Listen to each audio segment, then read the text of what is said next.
여러분 안녕하십니까? 9개월치가 되어서 그 대체적 무역 이론과 거의 상응되는 corresponding 무역 정책을 설명하게 드립니다. 그러니까 산업 내 무역이 그 대체적 무역의 대표적인 거고 거기에 대한 전략적 무역 정책이 되는데 거기에 대해서 설명을 드리게 되고 지금 여기서 말하는 대체적이라는 얘기는 alternate trade theory 그러면 오소독스 트레이드 시리즈에서 그걸 세팅해 놓고 어떻게 다른가를 설명하는 겁니다. 그래서 제가 부분적으로 설명드렸지만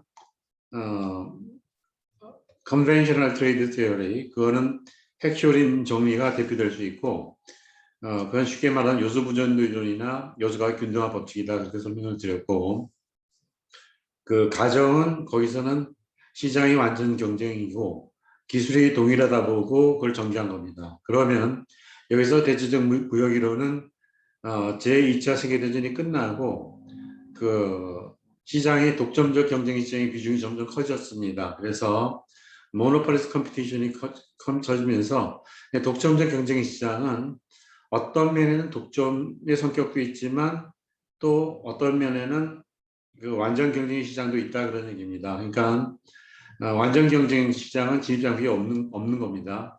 독점은 진입 장벽이 높은 거고 과점은 그 중간이면 이 독점적 경쟁 시장은 사실 과점하고 완전 경쟁 그 중간에 있다고 봐야 됩니다. 그래서 완전 경쟁은 가격을 있는 대로 받아들이기 때문에 프라이스 테이크라고 그러니까 수요 곡선이 수평이 되고 독점은 수요 곡선이 다운워드 슬로핑 아래로 우하향하고 과점은 그 중간에 있다 그러면 독점적 경쟁 시장은 그 완전기와 독점 중간에 수요 곡선이 놓인다고 보면 됩니다.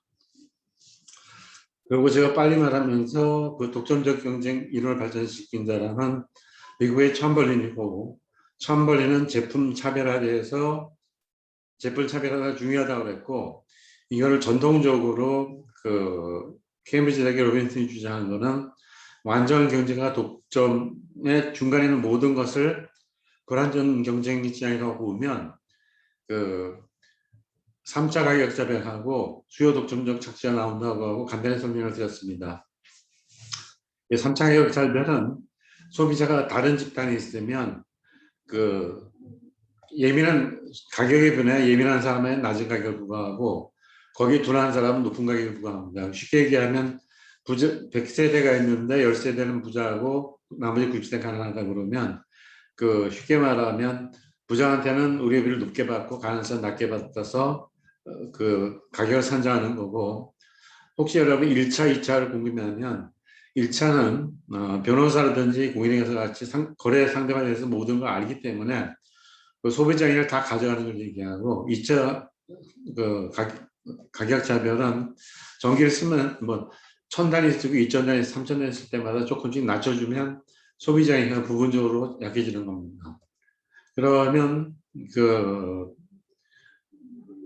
진도 나가기 전에 지난 시간에 제가 시간을 한 30분 강의하다 보니까 그 캔들러 스트라우트 이중계 모형이 있다고 써놓긴 하고 그 설명을 안 해가지고 그 부분은 조금 얘기를 하고 넘어가겠습니다. 그래서 원조가 언제 생겼냐 그러면 2차 대전 이후에 생겼는데 그 원조에 대해서는 트레이드 네이션처럼 어떻게 보면 국가의 자산 같은 면도 있지만 엄밀히 따지면 원조를 주는 국가는 뭐 미국이나 유럽이 많이 줬는데 그런 국가들은 어디다 중점을 두냐면 원조는 커뮤니스트 익스펜션이 되는 걸 좀 막는 데 쓰고 유럽 연합은 그 임페리얼리즘의 레거시 잔재라고 볼 수도 있습니다. 그래서 제국주의라고 그럴 때는 흔히 그 공산주의사에서 미국이 제국주의다 그러는데 제가 소련이 구소련이 체코를 쳐들어갈 때는 그것도 제국주의입니다. 그리고 푸틴은 좀 힘이 세니까 외국 기업이 사이버에 와서 뭐 석유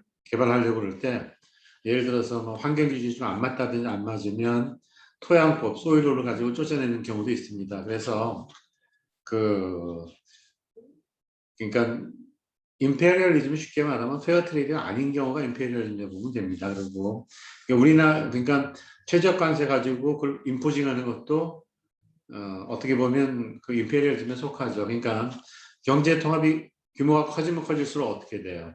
자기의 조건을 상대방에 부과할 수 있습니다. 어느 정도.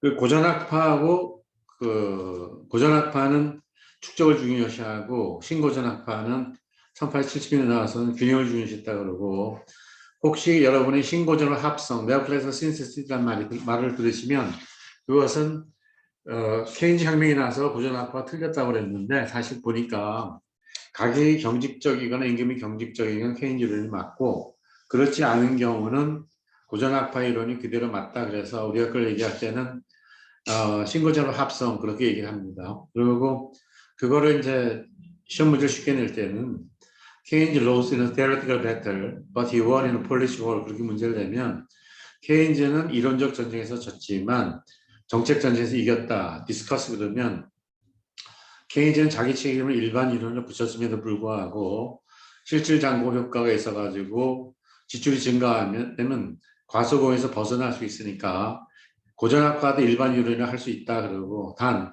케인즈 이론이 맞는 것은 가격과 임금이 경직적이라는 그래도 케인즈 이론이 타당하다 그렇게 얘기를 합니다. 이론이 맞는 건 the Keynesian theory is still valid 하고 effective만 쓰고 그냥 동사로 it is still whole 여전히 whole이라는 말도 씁니다. 효과가 없을 때는 invalid나 ineffective나 그런 식으로 쓰죠. 그래서 에너지 시장은 뭐라고 얘기하냐면 과점이기 때문에 우리가 많은 지정학적인 무척 영향을 미칩니다. 에너지 시장. 그래서 러시아는 가스하고 천연가스하고 석유를 많이 가지고 있는 거죠. 러시아 자체가. 그래서 원조가 여기 나오는데 그래서 원조는 그 흔히 얘기할 때 미국이 마샬 유럽에 대해서 붕어랑 마샬 원조 준 게 대표적인 거고 일본에서 굉장히 후하게 준 거고 그 아프리카주 할 때는 서브시스턴스 레벨 먹고 살 정도로만 그걸 주면서 우리나라가 받은 원조는 사실 중간 정도입니다. 사실은. 그래서 그 정도 아시면 되고 최너럴 스트라우트는 왜 원조가 필요한가를 설명할 때 이렇게 설명했습니다. 개도국은 수입이 수출보다 많고 그럼 국제 수지가 적자가 되는 거죠. 국제 수지는 일정 기간에 내국인과 외국인 간의 거래를 체결적인 복지 부여를 기동한 것이다 그런 얘기인데 balance payment refer to a systematic record of transaction between residents and non-residents during a certain time period, usually 1 year or a quarterly basis. 그러니까 거주자, 비거주자 간의 그 국제 거래를 체계적으로 차변대변 나눠서 한 거고 보통 1년을 단위로 하지만 뭐 3개월마다 하는 경우도 있다. 그 정도 아시면 될 것 같습니다. 그래서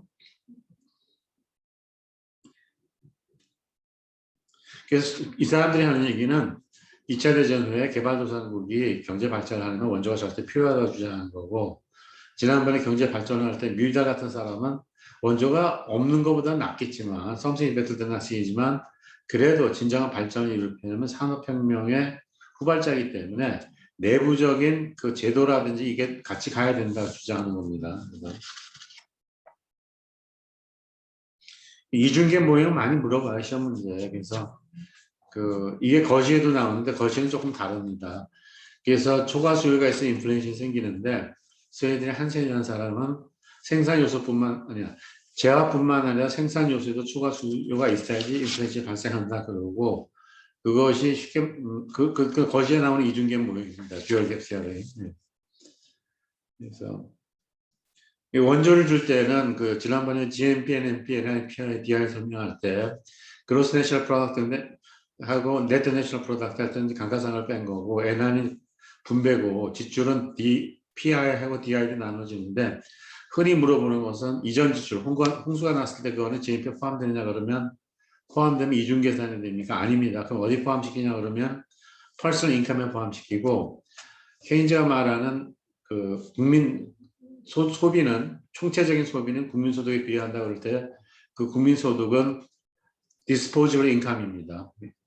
disposable shape 그러면 일회용 면도기 그런 얘기죠. disposable 내피 일회용 기저귀 그리고 it is up to you, it is at your disposal, it is at your discretion, it is at your prudence. 위로 올라갈수록 이게 고급 영어입니다. 표현 방법이.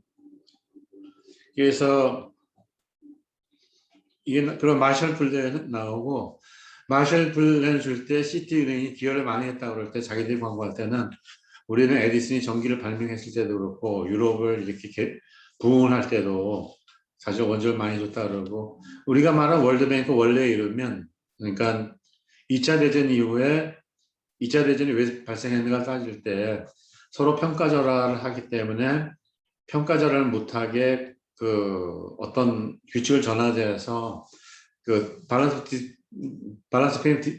디피시트 했을 때 10% 이상 평가절하를 하려면 허가를 받아내고 펀더멘털 디스크림이 된다 그런 하고 그게 인터내셔널 모니터 펀드고 이거는 조정 가능 고정 환율 제도를 시작하고 제일 구간 거는 기축 동안은 금과 교환이 되는 건 미국 US 달러하고 스털링 파운드가 될 수 있다 그렇게만 얘기했습니다. 그 당시는.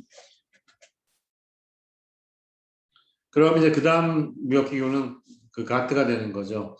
General Agreement on Trade and Development가 되고 이것이 이제 프레비시아 보기는 너무 선진국 위주니까 개도국의 농산물이나 노동집약 상품을 또 혜택을 줘야 된다고 만든 것이 UNCTAD고 United Conference on Trade and Development고 그 사람이 내진 캐치프레이즈는 Trade instead of aid고 원전체 무역을 하겠다는 거고 그 다음 주장하는 것은 New International Economic Order를 주장하면서 소프트론을 달라고 그랬는데 선진국에서 콧방울도 안 낍니다. 아마 우리가 그렇게 2차 대전에 죽고 돈을 많이 쓴 거는 세계를 잡기 위해서 팩사하니까 하는데 니들 뭐 매니브로 그냥 프리라이더 무임승차 하는 거는 별로 우리가 그러니까 영어로 이렇게 얘기하는 거죠. 뭐 프레비시가 하는 거는 I reckon the our catchphrase trade instead of aid.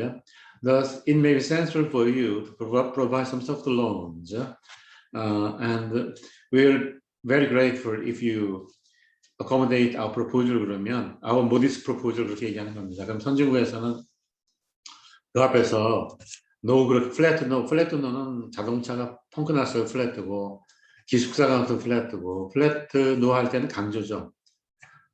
그 앞에서 그 flat no는 못하니까 I'll think about that 그러고 나서 생각하기에는 좀 어렵다 그러니까 제가 이제 설명드린 거는 moral suasion has become totally counterproductive. International Economic Society 그런 얘기니까 또 마찬가지입니다. 평화통일을 저는 반대하지 않습니다. 제가 6.25 날 때 태어났기 때문에 제 동기 프라이트 교수들은 적더라고요. 상경 경영대학 옛날에 있을 때 저 혼자였어요 보니까. 그리고 51년쯤 있고 55년, 58년이 많고 49, 47, 48년도 있는데 6.25 때는 뭐 사상자에 끼었던 것 같아요. 프라이트가 사실은. 그래서 평화통일을 제가 반대한다는 얘기는 아니고 평화통일을 하려면 상대 국가에 대한 크레디빌리티가 있어야 되는데 그렇게 퍼주는 것 가지고 통일이 되겠냐 그런 얘기입니다. 그리고 이제 소프트웨어 설명드렸고 우리나라는 이걸 어떻게 했냐면 우리 원조를 받다가 원조를 주는 국가가 됐는데 우리나라에서는 원조를 두 가지로 듭니다. 수출입은행에서는 유상 원조를 주고 코이카는 무상 원조를 주고 그래서 우리나라 OECD의 그 Development Assistance Committee에 24번째로 그 가입해 있다. 그리고 2010년부터 우리가 바뀐 거죠. 받다가 원조를 주는 나라로 바뀌었고 플란트 수출을 할 때 우리는 많이 그쪽으로 합니다. 플란트 수출할 때 하고 그 다음 남남무역은 뭐라고 그러냐면 옛날 그 최근에 와서는 쉽게 말하면 개도국 중에서 수출하는 거 중국 수출하니까 가난한 나라끼리 무역이 이루어지는 우리 남남무역이라고 합니다. 그 자체를.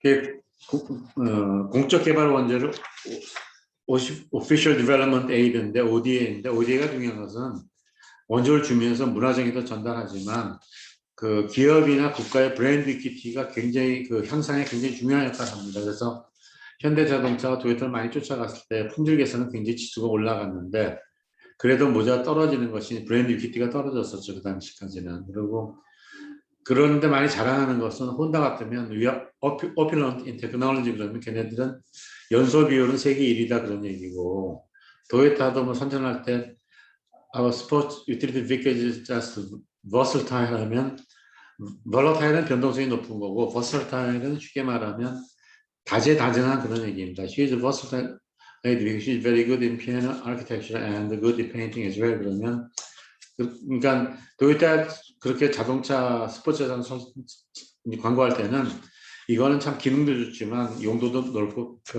플렉서블하다 그런 얘기입니다. 신축성이. 그러면 대체 제가 책을 안 볼래다 책을 보는 이유가 책을 안 보면 이게 천방지축으로 자꾸 넓어지더라고요. 그래서 일단 나갈 건 진도를 나가면서 조금 말하고 싶어도 조금 참아야 될 것 같아요. 그러니까 마음이 먼저 가는 것 같아요. 항상. 나도 제자를 어디 집어넣어야 되는데 얘가 잘 못하니까 이것도 녹화도 좀 빨리 하고 빨리 한다는 게 좋은 건 아닌 것 같고 그냥 시간에 맞춰서 하고 싶으니까 좀 그래서 대체적 무역 이론은 그냥 이거 안 보고 설명할게. 보면 또 답답하니까 대체적 무역 이론은 그 기본 가정이 완전 경쟁 시장이 독점적 경쟁 시장 바뀌었고 그 다음에 뭐라 그러나 그 기술이 동일하다고 하는데 기술적 격차가 있다고 보니까 제일 먼저 나온 이론이 포스너 후쿠바오의 기술 격차 이론입니다. 그래서 미국이 어떻게 나일론을 이루고 수출하는가 봤더니 미국의 두폰 회사가 그 R&D를 그 연구 집약도라고 합니다. R&D 지출을 익스펜디처를 매출액으로 나누는 거죠. 그것이 예를 유럽은 3%인데 얘는 10%를 한다 그러면 제품이 좋으니까 유럽으로 나일론 수출한다 그래서 기술 격차 이론이 제일 처음에 나온 겁니다. 그래서 그게 나와서 이렇게 하니까 미국에서 1960년대 미국이 자본이 외국으로 들어가기 시작했습니다. 뭐 임금도 올라가고 수익률 좀 떨어지니까 개도국에 가면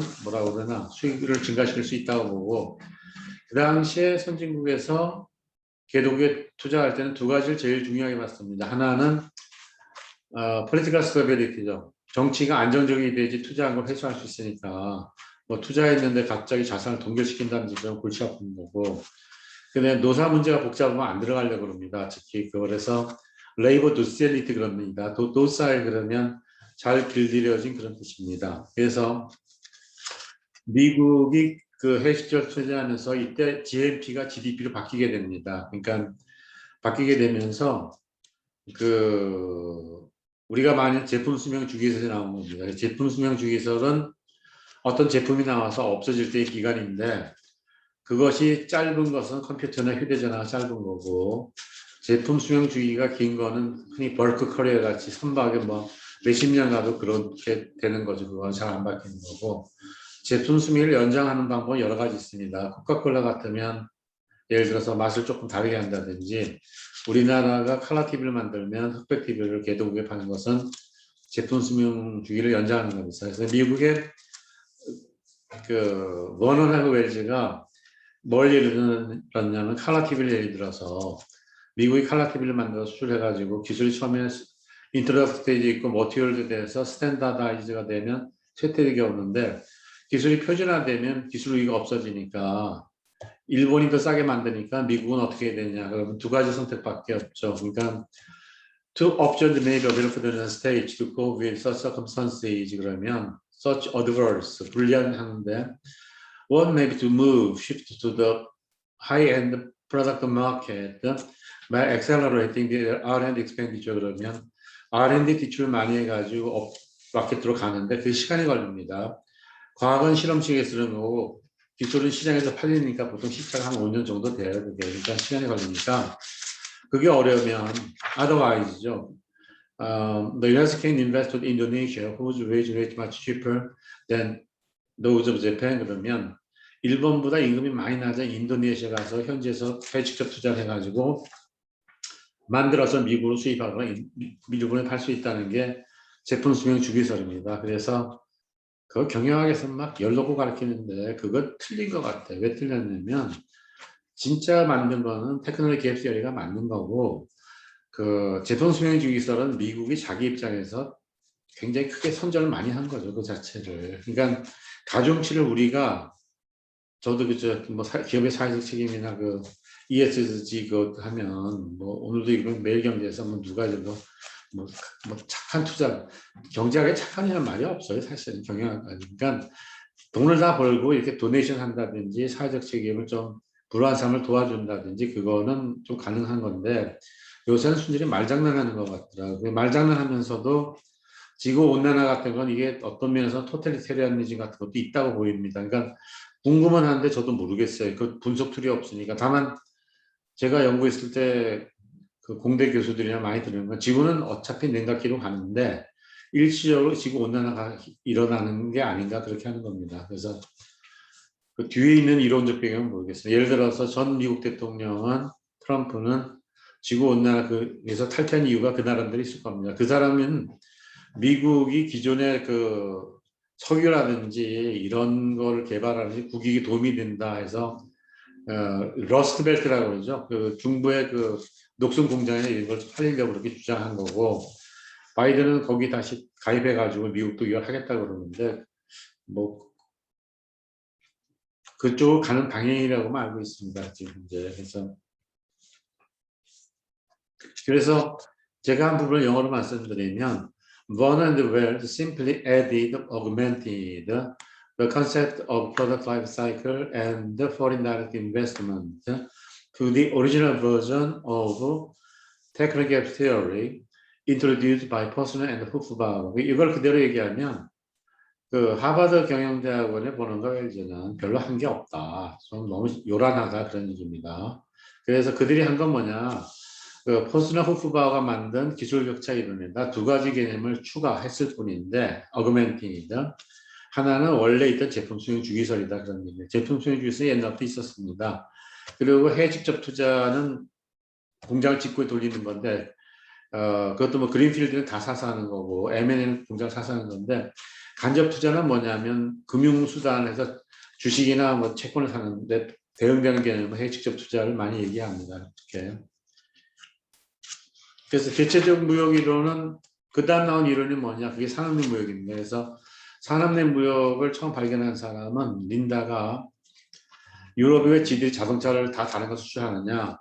그러니까 소득이 비싸지 않으면 무역이 번성하게 된다.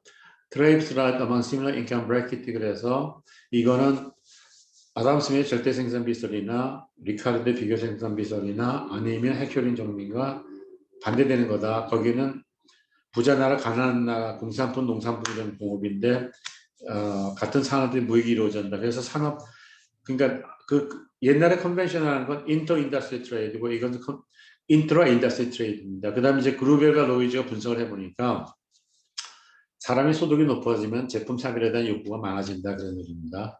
그 다음에 정태적 규모 경제보다 동태적 규모가 중요하다기 때문에 그걸 한다 그런 얘기입니다. 그래서 그냥 나온 김에 책에 들어 설명하면 장기 평균에서 내려올 때 비용이 떨어질 때 높은 데서 낮은 데로 떨어지면 우리가 정태적 규모의 경제라고 합니다. 그래서 러닝 바이 둥이 있어서 학습 효과가 커가지고 비용이 전체적으로 아낄 수 있다. 그럼 뭐냐면 어떤 용접공은 2통 쏘는데 숙달된 용접공은 뭐 1통 쏘고 다 일을 처리하더라. 그러면 이 곡선 자체가 장기 평균 비용 자체가 아래로 오는 겁니다. 그런데 자원 배분은 최적으로 되는데 사장이 멍청이가 노조가 이상해가지고 엑스 인피션시에서 비용이 들어갔다면 위로 올라갑니다. 근데 개방을 해서 경쟁이 심해지면 이거 다시 경쟁적 압력을 해서 내려오게 됩니다. 그 정도만 알아두시고 이제 데피니션으로 정태적 규모의 경제는 뭐냐 그렇게 물었을 때는 노동과 자본을 10단위씩 각각 비례해서 넣었는데 산출량이 10개 이상 나오면 규모의 경제고 적으면 규모의 불경제고 같으면 규모에 대한 수익 불변이다 그렇게 얘기를 한다고 그랬고 이건 누가 발견했냐 연구에 실버스턴이 자동차 공을 보고 어셈블리 라인이 커지면 비용이 떨어진다고 했습니다. 그래서 동태적 규모는 누가 발견했냐 미국의 에러가 비행기를 만드는 걸 보니까 미국이나 유럽의 공장 크기는 똑같다 플란트 사이즈는. 근데 미국은 왜 싸게 만드나 비행기를 2차 대전 때 그 전투기도 많이 만들고 그 탱커가 그 보잉 여객기로 바뀌면서 그 런닝 바이 둥이 있어서 이게 내려갔다 그렇게 얘기한 겁니다. 그 The policy implication of running by doing 그런 얘기하고 거기서는 중요한 건 그 기초 연구는 위험이 너무 크기 때문에 국가가 좀 해줘야 된다 그런 얘기를 했고 그 얘기를 더 먼저 한 사람은 이탈리아의 다빈치입니다. 그래서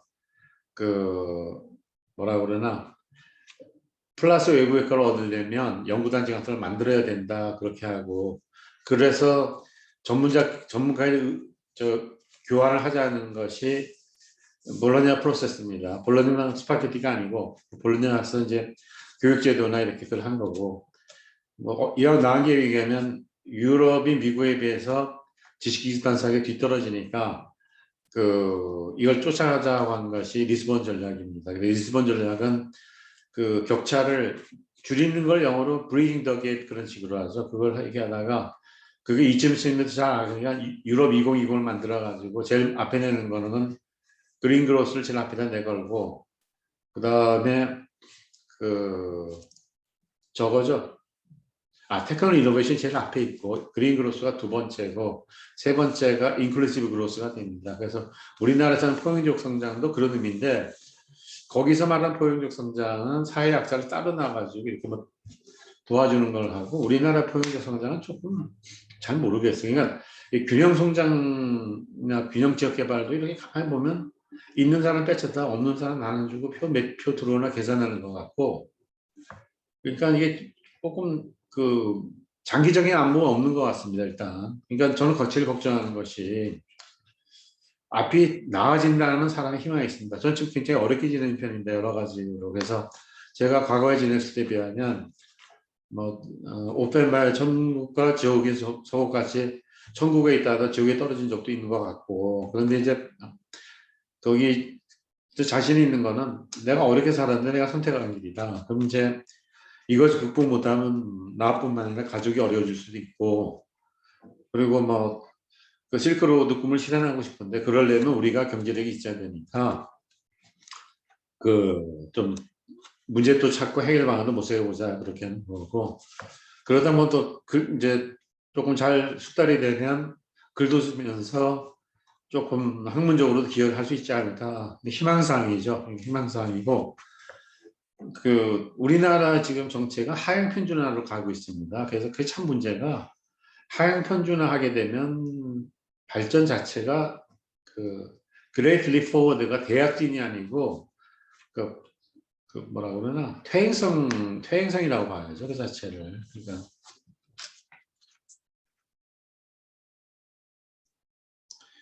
그래서 거기 영어로 승부를 했고 그러니까 제품 수명 주기설이 있는데 이건 저하고 같이 공부를 했는데 저보다 1년 먼저 박사 받고 나간 벨지움의 룩세트라는 사람이 있습니다. 그래서 그 사람은 유럽의 경우 다 조사를 보니까 제품 수명 주기설 일반 이론하기는 어렵다. 예를 들어봐라.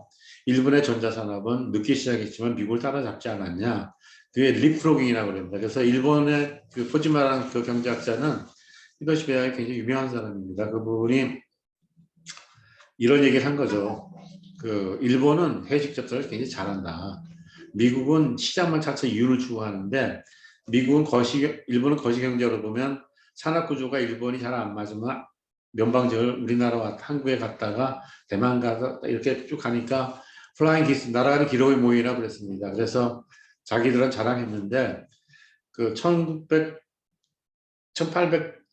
1980년대 중반에 플라자회에서 미국이 일본 엔화를 평가 절하해야 된다고 그러면서 절상해야 된다고 그랬죠. 절상하면서 이제 노동 임금도 올라가면서 일본도 그때부터는 저거죠. 시장만 보게 된 겁니다. 그 자체가. 그래서 그냥 그런 게 있다고만 알아주세요. 그냥 플라잉 키스 그러니까 프로덕트 라이프 사이클이고 리버스 프로덕트 라이프 사이클이 있는데 전자는 미국에서 버나가 웰즈가 미국 기업이 저걸 예를 들은 거죠. 뭐라 그러나 칼라 TV를 가지고 설명한 거고 룩세테는 유럽을 쭉 보니까 이건 일반 이론하기는 어렵다. 제너럴 티어리가 그렇게 해가지고 반대한 거죠. 그래서 그걸 더 발달시킨 사람은 프로덕트 라이프의 발달시킨 코지마는 나라는 기로의 모형이고 룩세테만 리버스 프로덕트 라이프 사이클은 립프로그입니다. 개구리가 뛰어가는 것처럼 따라잡는다 그런 얘기입니다. 산업 내부에서 제일 중요한 건 대표 리프레젠트 디밴드가 되고 린다에게는 대표 수요가 비슷하면 무역을 하겠지만 왜냐하면 수출 수입을 서로 하면서 만족을 얻으니까 그런데 대표 수요가 선진국과 개도국은 거의 없다 그런 얘기입니다. 그래서 그렇게 선진국에서 너희도 수출하라고 수출 촉진화 돈을 주는 게 있어요. 그걸 준다고 좋아하지 말아라 그런 얘기입니다. 그러니까 니들이 수출해가지고 잘 살려면 산업 구조를 네 스스로 바꿔야 되지 그렇게 하는 게 아니다 그런 얘기입니다. 독점적 경쟁 시장은 제가 설명드릴 때 더 간단히 설명드리면 됩니다. 외환 독점하면 외환 다 독점하는 거죠. 그럼 독점적 경쟁 시장은 뭐냐면 어떤 운동장에 비가 왔을 때 물이 군데군데 서 있을 때 그게 우리가 보면 니치 마켓입니다. 그래서 산업내 모임인 경우는 무역 전쟁이 있더라도 올와 나싱은 아닙니다. 부분적으로 니치 마켓을 가지고 싸우기 때문에. 그래서 일본이 왜 이렇게 무역 전쟁에서 많이 충돌을 했냐면 일본은 늦게 가면서 처음엔 가격으로 했던 비제품에서 계속 수준이 확 늘려나갔잖아요. 그럼 일본에 수출을 할수록 외국에 있는 기업은 그만큼 또 뱅크럽시하는 파산하는 기업도 있기 때문에 그렇게 한 겁니다. 그래서 제품 차별화 전략은 그냥 설명을 쉽게 하기 위해서 샴푸를 가지고 얘기했습니다.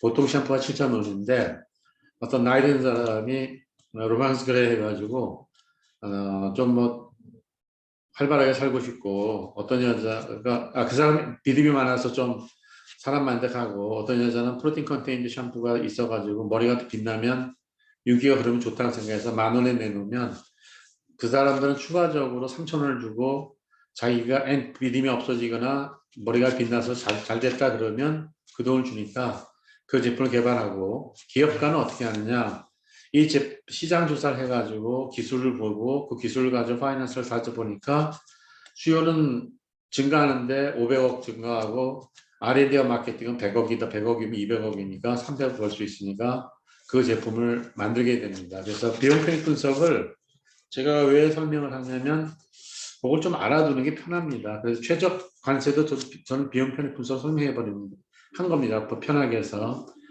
최적 관세도 최적 세금의 일종인데 쉽게 말하면 왜 오페라 티켓은 비싸게 벌고 식료품 세금을 적게 매기냐 똑같은 얘기입니다. 사실은. 근데 이제 비용 편익 분석의 개념하고 저걸 알게 드리기 위해서 한 거죠.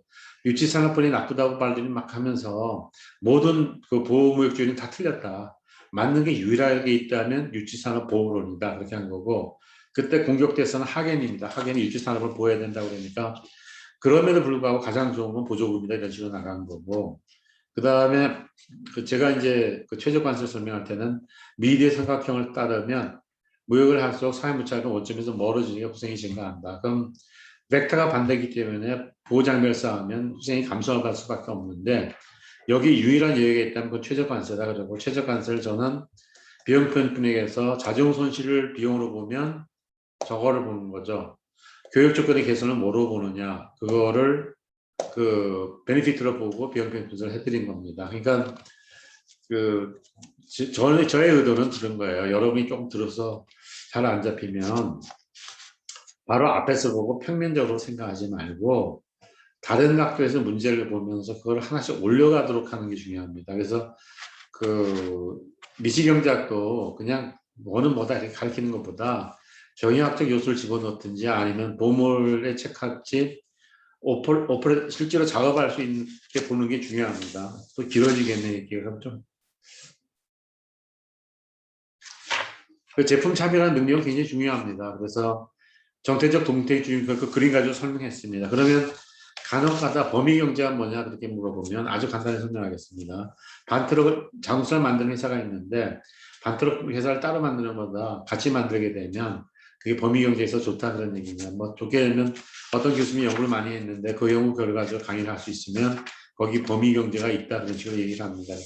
그래서 이코노미 스코프라고 그러죠. 그래서 그다음 중요한 것은 기업 내 무역인데 세계화되면서 아마 다국적 기업이 세계면 차지하는 비율이 80년대에서 80%가 90년대에서 90%까지 올라갔을 겁니다. 그래서 사실은 다국적 기업이 세계화 지역에서 총괄 역할을 하는 거죠. 그래서 이거 좀 길게 썼으니까 읽을게요. 일단 이게 뭐냐면 같은 얘기를 설명하는데 매 시간마다 다르게 설명해야 맞습니다. 그 자체가. 그래서 이걸 그냥 읽어드리면 지난번에 제가 말씀드린 건 Merchant Enterprise has played catalyst roles on the process globalization, regionalization 거기까지만 말씀드리니까 다국적 기업은 세계화 지역화에서 총략화한다. 여기 뭐까지 집어넣으면 by formulating a portfolio among trade, foreign direct investment and technical transform 다국적 기업은 무역을 할 것인가, 시장이 커지면 해식적 투자를 해서 들어갈 것인가, 아니면 기술 이전을 어떻게 할 것인가 한 패키지를 보고 그걸 운영한다 그런 얘기입니다. 세경제 지리학은 조금 설명을 했는데 좀 어려운데 어려운 내용을 왜 집어넣냐 그게 우리나라를 설명할 때 도움이 돼서 집어넣습니다. 그래서 설명 쉽게 드릴게요. 지금 우리나라 어느 지역을 가도 지방 자치를 하면서 어디 가도 운동장이 크게 다 많습니다. 저도 테니스 치지만 양구 가도 그래, 양평 가도 무척 많은데 그 지방 자치를 그렇게 하다 국가적인 낭비도 많네 사실은. 그래서 뭐 민주화 과정으로 된 건지 어떤 건 하여튼 그렇게 됐는데 만약 핵시올인 정의가 맞다면 그 요소가계 균등화인지처럼 그 국가 간의 소득 격차가 줄어들어야 되는데 왜 이탈리아는 그 안경이나 의류에서 계속 앞에 가고 독일 스위스 적경에서는 제약에서 포메세티칼은 계속 앞서가고 있고 미국의 실리콘밸리는 그 반도체나 전자상에서 앞서가는가 연구를 해보니까 그 시장하고 기술 혁신이 가까이 일어나면 지역에서 그것이 어떤 cumulative causation effect between technical innovation and the market expansion이니까 기술 혁신과 그 예를 들어 시장 확장이 맞물리면서 일어나게 되면 상승작용이 일어난다. 그런 얘기. 이게 시너지스틱 효과라고 그래요. 그래서 시너지스틱 효과가 뭐냐 그러면 3 더하기 4는 7이 아니고 15가 된다든지 그런 거고 그걸 쉽게 얘기할 땐 포지티브 썸 게임이라고 합니다. 그래서 우리처럼 지금 잘못할 때 이게 네거티브 썸 게임입니다.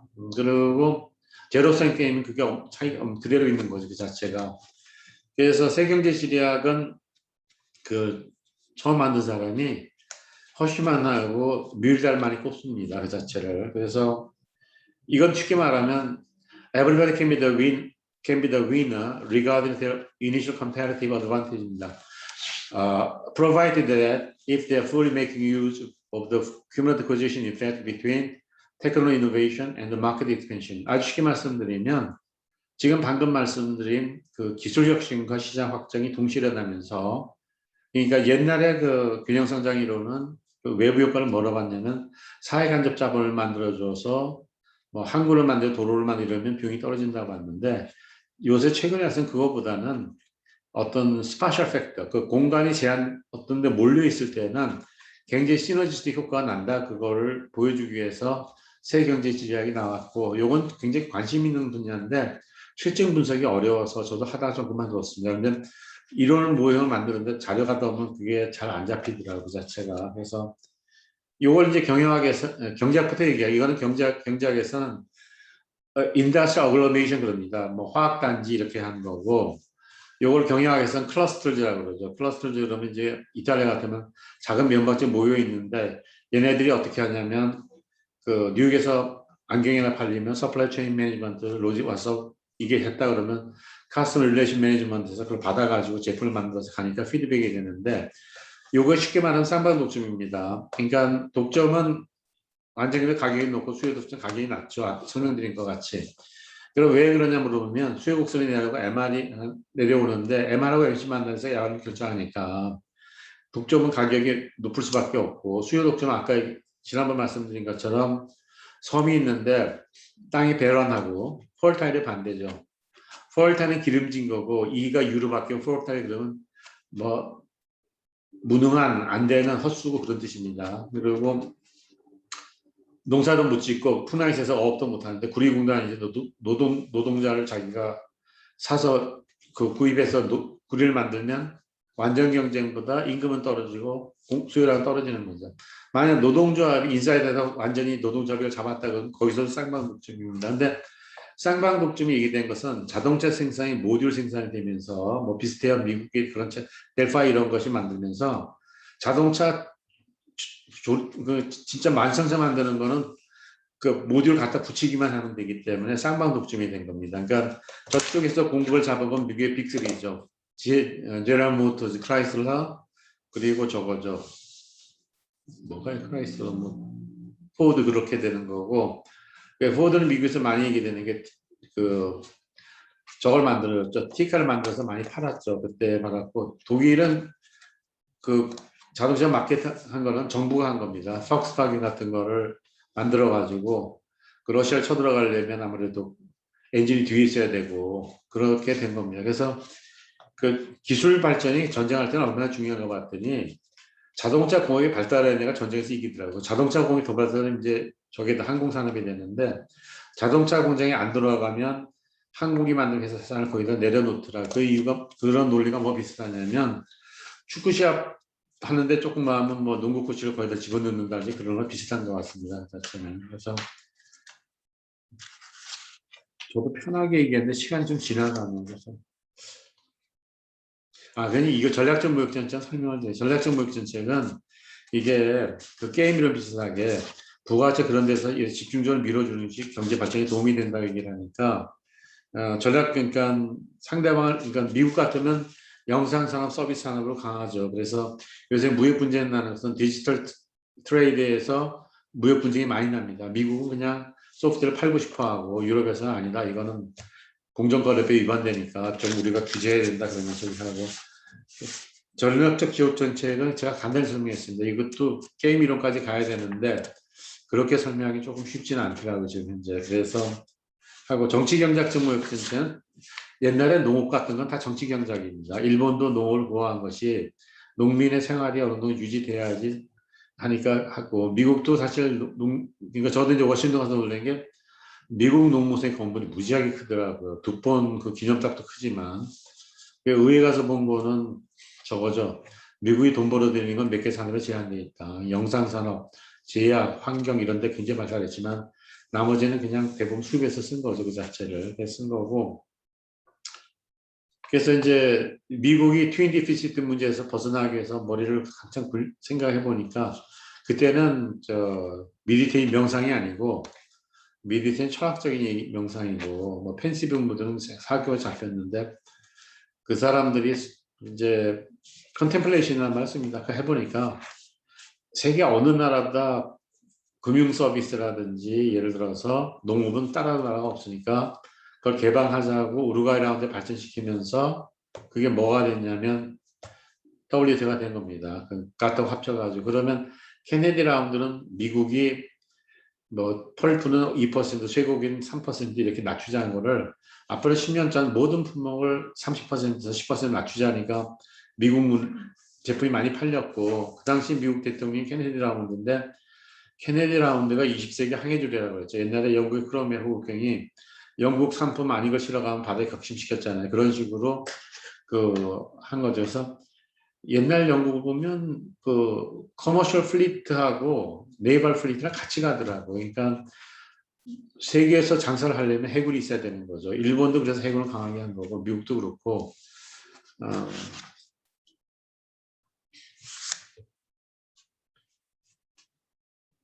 그래서 이제 그럼 정말 그 중간에 도쿄 라운드, 도쿄 라운드는 뭐냐면 쉽게 말하면 관세를 낮춰주겠다 개도견이. 그 대신 걔네들은 그 뭐라는 거야 신보호주의는 사양산업을 디클라이닝 인더스트리라고 합니다. 그걸 뭐로 보호하느냐? 비관세로 보조금으로 보호하니까 그건 올라가는 겁니다. 그래서 그 다르게 얘기하면 잘 사는 나라끼리는 산업 내용을 좀 촉진시키자, 프로모트 시키자는 거고 개도국에서 혜택을 주는 GSP 같은 건 자꾸 없애버렸습니다. 사실상. 그래서 어디서도 바게닝할 때 힘이 있는 사람이 그걸 하게 됩니다. 그러니까 경제통합할 때도 독일같이 큰 나라는 떵떵거리는 거고 포르투갈은 싫어하는 것이 뭐 사실 제가 여행해 보니까 포르투갈은 유럽연합 들어서 상당히 옛날보다 좋아졌어요. 길도 그렇고 당연히 좋아졌는데 자기들은 그런 얘기 하잖아요. 경제통합이 돼가지고 유럽연합이 돼가지고 뭐 웨이터 노릇한다 그러는데 다만 단점이 있다면 경제통합이 되고 나서 물가가 선진국 수준으로 올라가는 그런 경향이 있습니다. 그래서 그거 원인은 정확히 지금 아직도 좀 제가 봐야 될 것 같습니다. 그래서 남은 이제 앞으로 공부할 건 선진국의 보호주의가 어떻게 왔고 그리고 지금 말씀드린 미국의 달러 위기가 어떻게 왔고 글로벌 불균형이 되고 지금 말하는 글로벌 불균형은 미국하고 중국 간에 하죠. 그러니까 미국이 볼 때는 중국을 포함한 일본, 한국은 무지하게 외화가 흑자인데 미국은 적자인데 좀 협력을 해야 되지 않겠냐 그런 식으로 얘기하면서 미국이 보호무역주의로 돌고 관리무역이 강화되면서 지금 우리는 굉장히 어지러운 세상에 살고 있어요. 그러니까 turbulent world, 뭐 roaring world 그렇게 보면 됩니다. 그래서 제가 10교시에서 하는 거는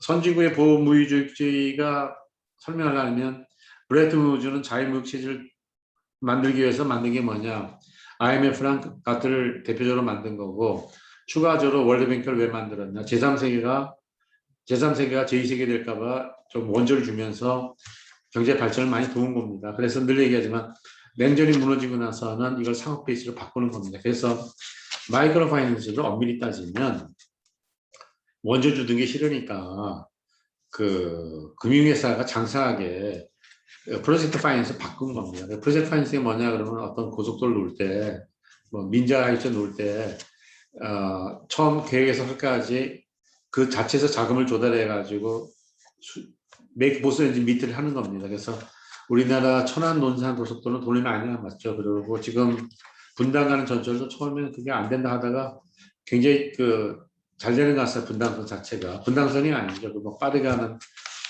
잘 되는 것 같고.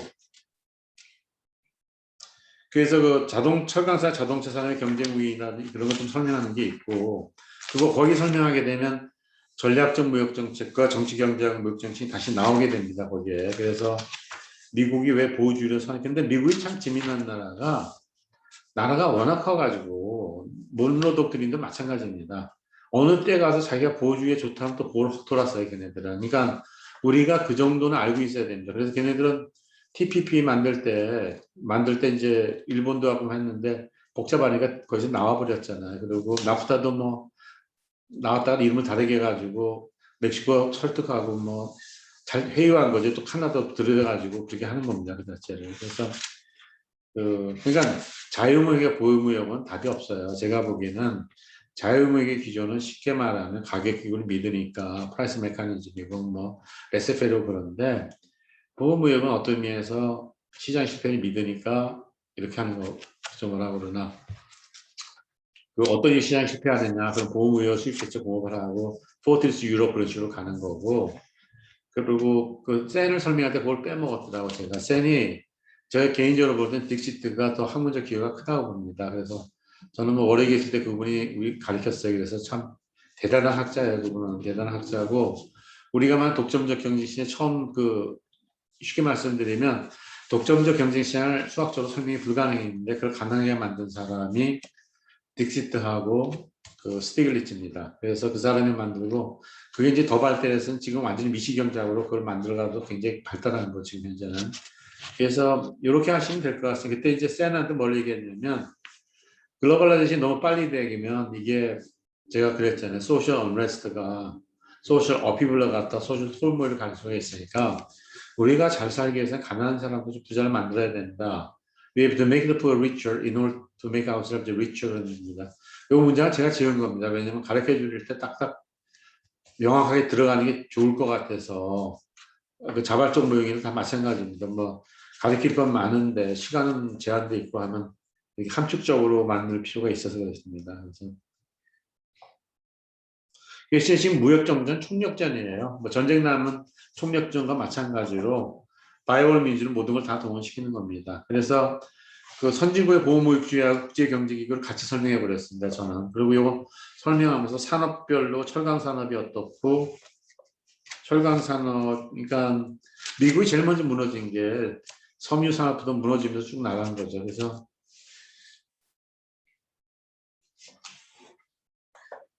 미국 사람들도 예를 들어서 타이슨 같은 사람은 보험이익이 낮다 그러면서 관리무역도 얘기했어요. 이게 타이슨은 뭘로 유명하느냐? 싸움이나 여자가 똑똑하지면서 교수를 뽑기 곤란하다. 선천적으로 하니까 이제 여자 교수들이 들고 일어났죠. 너 말도 안 되는 소리다. 싸움은 물러난 거죠. 그러니까 총장에서 물러난 거. 나중에 재무장관 했어요. 요새도 말하는 거면 싸머스는 참 똑똑하더라고요. 미국이 지금처럼 하면 민주당을 이해하는 거예요. 근데 돈 풀어서 지금 문제 해결하는데 그걸 잘 해결하지 못하면 문제가 더 커지는데 어떡하려고 그러냐 정확히 잘라서 얘기를 하더라고요. 그래서 얘기를 하고 월스트리트에서 커멘테이터로 나오더라고요. 보면. 그래서 거기엔 타이슨의 길을 좀 설명합니다. 그래서 타이슨은 protectionist sentiment is on the rise in Washington. 워싱턴에서는 보호주의 감성이 올라오는데 fueled by는 이렇게 막 불나는데 기름 붓는 식으로 poor employment growth rate, 실업 고용률이 적고 실업이 빨리 증가하고 real wage stagnation, 임금도 이렇게 상승률도 적고 and the record trade deficit, 기록적인 재정 적자다. But tariff on cure U.S. trade ills, 관세를 부과한다고 그것이 미국 무역이 나아지는 것 아니고 and made the global slower. 세계 전체가 뒤로 갈 수도 있다 그런 얘기입니다. 그래서 그걸 제가 다시 쓸 때는 we have to fully admit that protection approach does little for stimulating the world economy and reducing chronic trade deficit 그런 얘기입니다.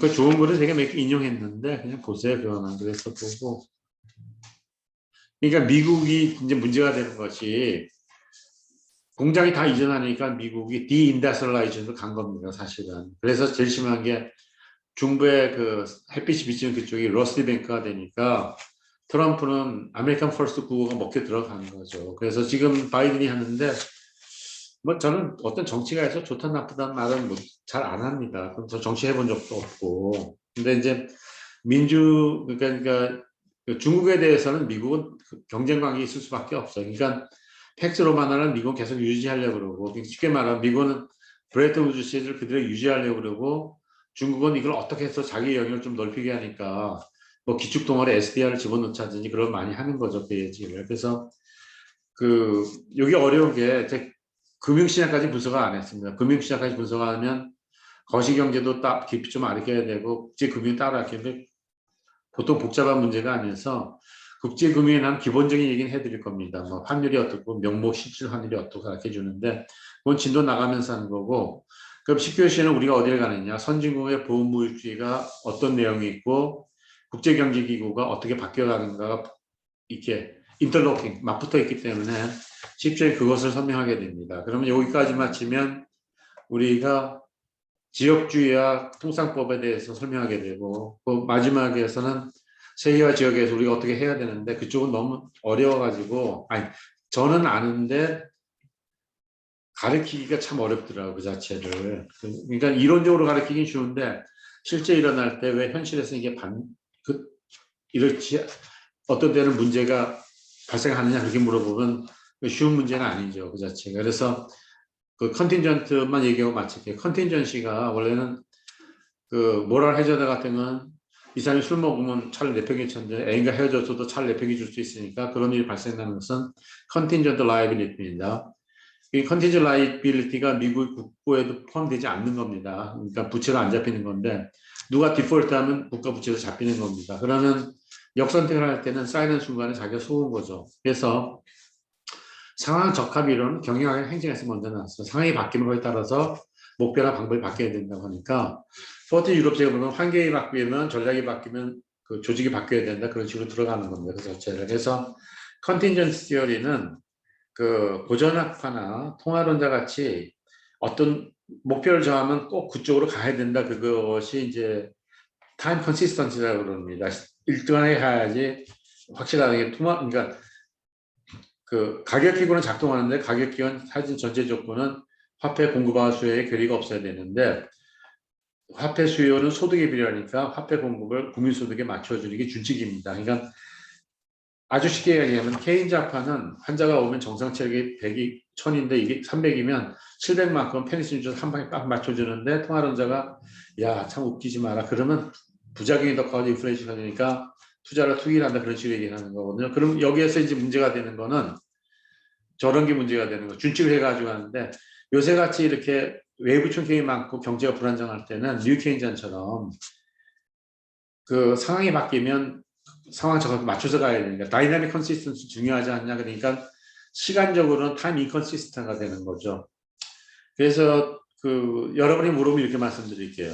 가격기가 작동한다고 케인즈 얘기할 때는 사회적 제도를 얘기한 노동조합 같은 게 있어서 명목이 맞추고 반대한다 그렇게 얘기했는데 케인즈는 재해석했을 때는 결과적으로 가격이 신축적이라도 정보가 비대칭적이면 항상 그 과소비이 될 수 있다 그렇게 설명한 거고 그 클라우가 얘기한 건 그런 얘기죠. 어떤 사람이 하루에 5만 원 받고 30일 일하면 150만 원 받으면 75만 원 냉장고 2대를 살 수 있는데 비가 보름 와서 75만 원 받으면 한 대밖에 못 산다. 마찬가지로 공급에서도 자극적으로 오게 되면 이게 축소돼 버린다. 그렇게 하는 게 그 레일 후브가 만든 그 유명한 논문입니다. The Economics Change and Keynesian Economics니까 제가 처음 봤을 때 저도 당황했어요.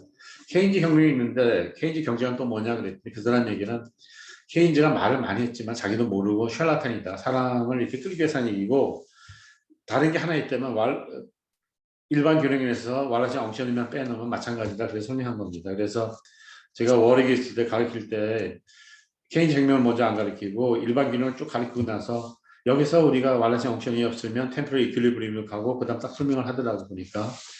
그러고 나서 요 최근에 난 뉴 케인즈는 뭐냐면 임금이 경직적인 게 비합리적인 것이 아니다. 그 정부가 비택진정이니까 감독하는 사람과 일하는 사람이 정확히 하니까 쇼킹이라고 그러죠. 태업하는지 모르니까 유능한 사람 데려오면 돈을 더 준다 그런 얘기입니다. 그러면 돈을 더 주게 되면 균형임금 위에 있는데 그것이 효율적이고 또 독과점 경제에서는 가격 인하를 하니까 메뉴 비용이죠. 그걸 메뉴판을 바꾸려면 돈이 더 들어간다든지 자본시장이 불안전할 때는 우리가 일반 균형이 안 맞다 나온 것이 이제 그 뉴 케인지안이죠. 그러니까 답이 이렇게 됩니다. 고전화파 시대는 고전화파 맞았어요. 다. 케인즈 혁명 때는 케인즈론이 맞았고 뉴딜 정책이 그렇게 된 거고 60년대 자본주의가 번성하거나 어려울 때는 통화주의가 맞았고 지금 와서는 통화주의 믿는 사람 없습니다. 통화주의도 막 돈을 찍어내니까 그러니까 프리드만이 그랬잖아요. 자연실업률 이하로 줄이는 건 미친놈의 짓이다. 죽어도 못하는 게 두 개 있는데 실업률 자연실업을 이하로 하거나 이자를 자연이자를 하면 못하게 하는다. 그래서 자연이 굉장히 중요한 말이 빅셀의 자연이자율, 프리드만의 자연실업률, 우리가 성장률과 자연성장률은 그 최대로 성장을 달성한 상태인데 돈이 많이 풀어져가지고 쥐고 많은 돈이 있어야 되는데 이게 5개인지 20개인지 모르는 게 우리 현실입니다. 그래서 제가 보기에는 미국의 지도자는 아주 앞선 사람은 이게 지금 중국도 쫓아오고 뭐 쫓아오는데 미국이 아주 기술 브레이크스루를 이루면 미국의 어려움을 해결할 수 있지 않을까. 글로벌 임발란스 해결하고 하는데 그게 이제 50-50죠. 그렇게 될 수도 있고, 그러니까 가상화폐가 떨어지는 것이 미국의 달러의 위치를 가상화폐가 안들만 잡아먹기 때문에 필요에 따라서 그 규제를 합니다. 그리고 지금 그 미국 재무장관이 연방은행 총재도 하고 굉장히 슈루드한 여자죠. 클레버보다 슈루드는 아주 날카롭게 똑똑한 그런 얘기입니다. 그러니까 대처 수상 보고 사람들에게 슈루드 우먼 그렇게 얘기하죠. 제가 아시는 분이 또 대처가 남편이 안 왔을 때는 같이 좀 동반도 해드렸던 것 같더라고요. 그러니까. 그래서 얘기를 재밌게 해야 되는데 그거를 학교 같으면 그래요. 저는 중간고사 끝나면 놀러 가자 해서 우리 야외 가서 피라미드 잡아서 뭐 튀겨서 먹자 그런 얘기를 하는데 이건 요즘은 코로나 때문에 뭐 어디 가자고 그래도 서너 명밖에 못 가니까. 그리고 사실 저도 영상으로 하는 걸 되게 싫어하는데 지금 초이스가 없어서 부득이해서 이걸 하는 겁니다. 그래서 여기까지 마쳤으니 진도는 뒤진 것 같지 않고 또 본의 아니게 또 30분을 넘어갔습니다. 아까는 제 도와주는 그 강사가 시간을 지키면서 해서 딱 끊어졌는데 다시 한번 그러죠. Could you kindly accommodate my apology for having such a lengthy lecture? From now on, I'll try my best to improve, to reduce the time, lecture time by all means. 하여튼 최대한으로 강의 시간은 줄이도록 하겠습니다. 근데 여러분이 부탁하고 싶은 것은 이것을 그냥 단순히 듣는다 생각하지 말고 쭉 들으면서 이렇게 에디피스를 자꾸 만들어 가세요. 그런 것이 여러분이 취업 시할 때든지 회사 갈 수 있다든지 프레젠테이션이 좋으면 그 복잡한 세상 문제를 심플리파이해서 보는 능력도 커집니다. 수고하셨습니다.